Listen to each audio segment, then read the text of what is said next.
Hi everyone, this is Andy Nguyen, and today we're going to be talking about a custom mechanical keyboard that I love, and that is the Savage65.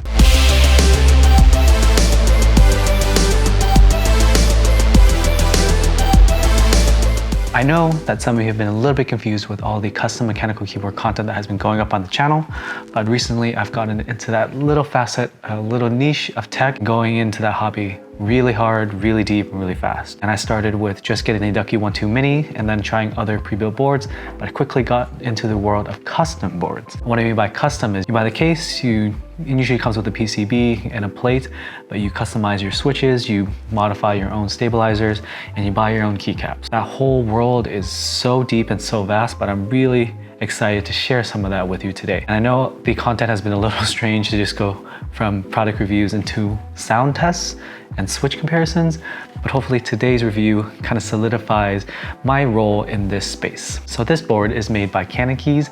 The maker goes by the name of Upass on Discord. His real name is Andrew, but we all call him Upass. He's either Upass, Upass. I've actually never heard his name said. A lot of this communication goes over Discord and email. So for now, I'm gonna call him Upass, like you pass the ball. Sorry. So the board is right here. This is the Savage65. It is a 65% keyboard, which is roughly 65% of a full-size keyboard. What I like about this layout versus something like a Ducky 1.2 Mini, which is a 60%, is that there are arrow keys right here. These buttons are very valuable to me. I need to navigate through my text, I need to navigate through my folders, I need to navigate through things. Mostly when I make a typo, I need to fix it quickly, and the arrow keys help me do that faster. What's special about this board? From the aesthetics alone, this board has a very striking appearance. It has very large bezels. Some people may not like that, but I really like the way this has been designed. It's based off the Boston City Hall, which that itself is based off of brutalist architecture, which really has a smaller base and it goes bigger as it goes higher, much like this profile. And some people may not like that. Some people want the minimalist look where the bezel is very slim on top. But at the end of the day, a board that has a slim bezel ends up being just a rectangle. So I'm glad this takes a little bit of a different approach to the aesthetics and is unique and stands out. The board itself is full aluminum with no added weight. The competitor in its space is the KBD Fans KBD67 Mark II, and all the other boards related to that range or that price range also have brass weights, some of them heavier than others, but this forgoes that. For a budget board, the anodization is pretty good. I can't see any marks on the outside of the board. Like its competitor, it has a right blocker by the arrow keys, and that tends to be something more nice boards have. The more budget boards end up having everything compressed, no space between where the right alt key would be and the arrow keys. It's just really an aesthetic preference, and I do like its inclusion here. Other than all that, it's a pretty basic board on the outside. All you have is that chamfer on the bottom and it goes outward. One of the things that may make it feel a little bit less premium is the USB-C cutout right there. And it's a full rectangular cutout rather than just a flush one that is tight to the USB-C like the KBD67 Mark II. But for me, I believe that this board's compatibility lends itself to having the rectangular cutout. More on that later. So after unboxing the original keyboard kit, you'll see that this is a top mount board with O-rings. What a top mount is that the keyboard is in two pieces. There's a bottom piece and a top piece. Top mount boards will have the plate attached to the top part of the case, and the PCB will be held via the switches and kind of hanging. In this board, different from the KBD67, which is just a regular top mount, there's O-rings installed. The O-rings are installed when attaching the plate to the top piece of the case. It's installed with an O-ring on top and an O-ring on bottom. What this does is that it creates a softer bottom out typing experience because of the rubber O-rings kind of taking in a bit of that impact and force of your fingers. What I mean bottom out is me pressing down all the way on the keys. On to the rest of the specs of the case. It has a 7.5 degree typing angle, has a 20mm height at the front, which is very much like the Tofu keyboard that is common from KBD Fans. I'm sure a lot of beginners into the custom mechanical keyboard space will know the Tofu. And I really like this typing height because I can actually type on it without using a wrist rest, and it's pretty comfortable. I have typed on a keyboard with a taller front height, and I end up mistyping a lot because I'm not used to resting my wrists in the air at that height. So this height is very comfortable. 20mm, look out for that number. Upass was also generous enough to include two different plates for you to work with. And there is a 6.25U plate, which is the standard spacebar size for hot swap boards and just other boards in general. The 7U spacebar size is actually more different, not commonly seen, but I prefer this one. I believe it looks more symmetrical on the board, so I used that plate. The plates are both white FR4, and FR4 is actually the material of the PCB. FR4 is a very flexible material, so when you press down on it, you can actually see the board flex. Stiffer materials that are more common in boards are the aluminum and the brass. Aluminum being a little bit cheaper of a material, but I believe it lends itself to a deeper sound when typing. Brass plate being stiffer, but it creates a different sound signature. It really is going to depend on the switches that you use and the board that you're using. There's no best plate in this scenario.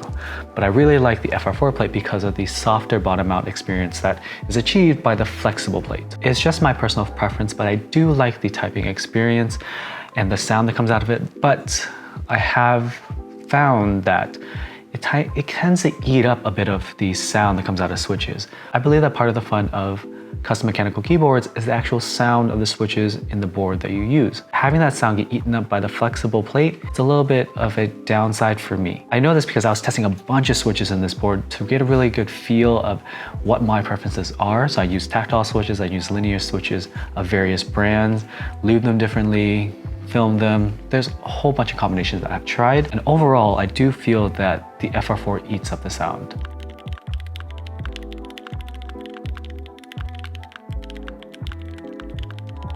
This package includes no stabilizers or USB-C cable, so make sure that you buy your own. Most of the KBD fans kits or the DIY kits will include some lower end stabilizers and a USB-C cable. Cannonkeys does not here, so just remember that. So down to the PCB. This PCB has ESD protection. And you may ask, what is ESD protection? ESD means electrostatic discharge.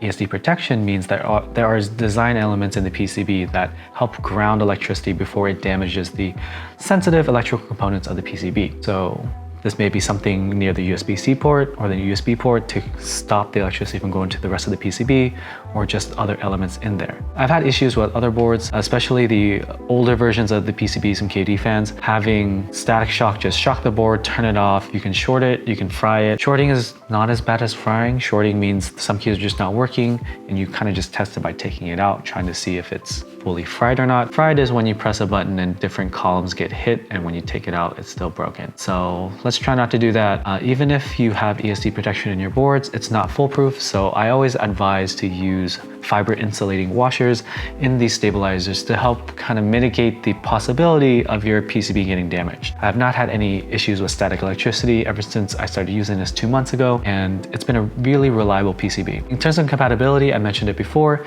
this board and plate combo is compatible with the TADA 68 and KBD 67 Mark II PCBs. You can use a solder one, you can use the hot swap one for the KBD 67 Mark II.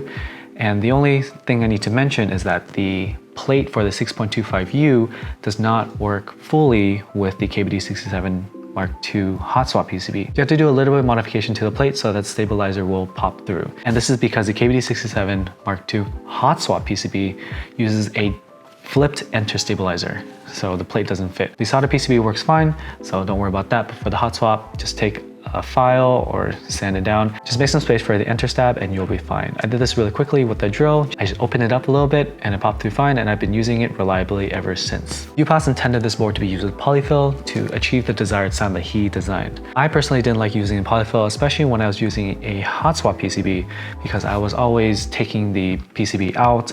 I was filling with it, modifying it, updating the stabs, or redoing the stabs, and that the polyfill was just hard to contain inside the case. So I ended up just using my own store-bought shelf liner that I bought from Home Depot. Shelf liner is just a compressible material that you typically put on the bottom of trays or drawers. I just cut out a piece to the shape of the case, slid it in, and it works fine. All right, that is enough with the overview of the board. How about my personal experience using this as a daily driver for the last 2 months? This board is simply amazing for the price. It is about $40 more expensive than the KBD 67 Mark II. Actually rate the QC a little bit higher. Of course, the rectangular cutout right here is a little bit less premium than the KBD 67, which is like perfectly slotted for the USB-C cable. That's really my only gripe. The KBD 67 Mark II may look a little bit sleeker if you're into that design, but some people just don't like the grill the brass grill weight on the back. And for the Savage, some people don't like the Cannonkeys logo. This is a very preferential, like, aesthetic choice. But in terms of the design elements, you're getting 2 FR4 plates, which is not very commonly found in the budget level boards. And you're getting a really reliable PCB. You're getting USB-C, which is always good. You're getting the right blocker. It's amazing value for the price. On top of that, you get the compatibility with other PCBs. So you can use the Tada 68 PCB or use a hot swap PCB to really open up the possibilities with this board. In terms of the QC and the design, the Savage65 has something above the KBD67 Mark II, and that is it has little slots for the top plate to kind of slide and lock into the bottom plate. So every time you install it, it's perfectly aligned. Whereas the KBD67 Mark II, you kind of just have to feel for it. Even on my TX87 SC, you kind of have to feel for it, because once you screw it in, if it's not lined up, you can't just push it back because it's secured. With this, it lines up, locks, screw it in, easy done. I didn't find any defects on the outside of the board. UPass really tries to bring home that this is a budget board. So there's going to be marks on the inside. There will be on the KBD67 Mark II as well. But on the outside for A stock, which is the highest level stock that has the best QC, B stock being a little bit less, you're not gonna see any defects, and I didn't see any. And overall, I haven't had any issues with the PCB. The FR4 plate looked amazing. Has this little Canon logo hidden in there. Let me know when you build it and you can see it. In terms of typing feel, I really love the soft bottom mount, and I have not been able to get that in any other budget board. I only found it in the E6.5, which had the gasket, and you can get a polycarbonate half plate, or you can go with the IDB60, which has no plate at all, which makes it extremely difficult to solder. Those end up being a little bit more expensive or a little bit harder to work with. This board being more or less readily available. It was an in-stock item when I bought it. He did sell extras, and he's going to do another run of it in March.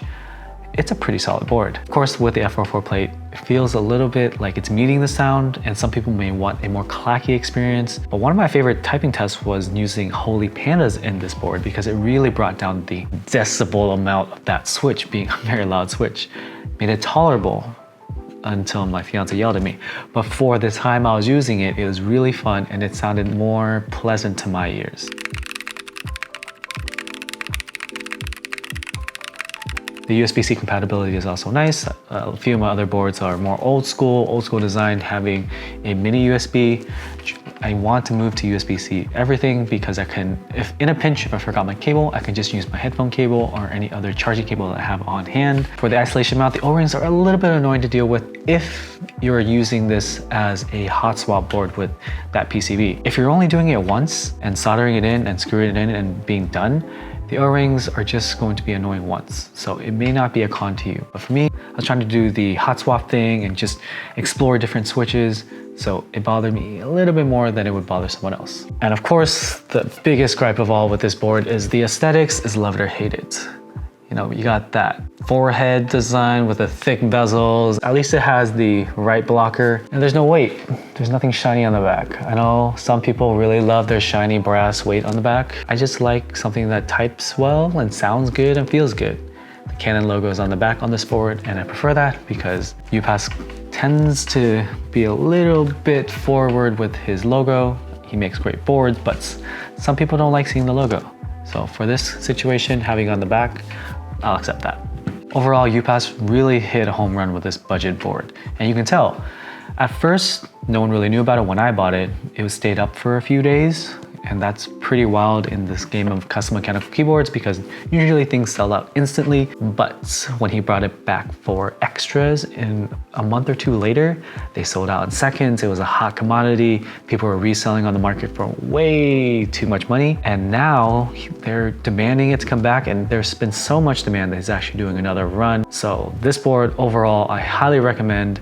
It's really a toss-up between this and the KBD67 Mark II, but these both are great options for a budget beginner into the custom mechanical keyboard world. And fortunately, I'm selling it because I have too many boards, but I wanted to bring this review to you. Hope you enjoyed the review. Hopefully you learned a lot about the Savage65. I know the custom mechanical keyboard world is a little bit daunting for a beginner. Hopefully I can be the conduit to help the beginners learn more about it in a more friendly, personal way. Hopefully this wide angle makes you feel like I'm here talking to you as a friend. Let me know in the comments below if you have any questions regarding this board or anything about custom mechanical keyboards. I know you all that have been on the sound test have been hitting me up with all those questions, and I've been trying to answer every single one. And like if you like this kind of content, subscribe if you want to see more, hit the notification bell to not miss all the great content I'm putting out on custom mechanical keyboards and other tech. Thank you for watching and have a nice day.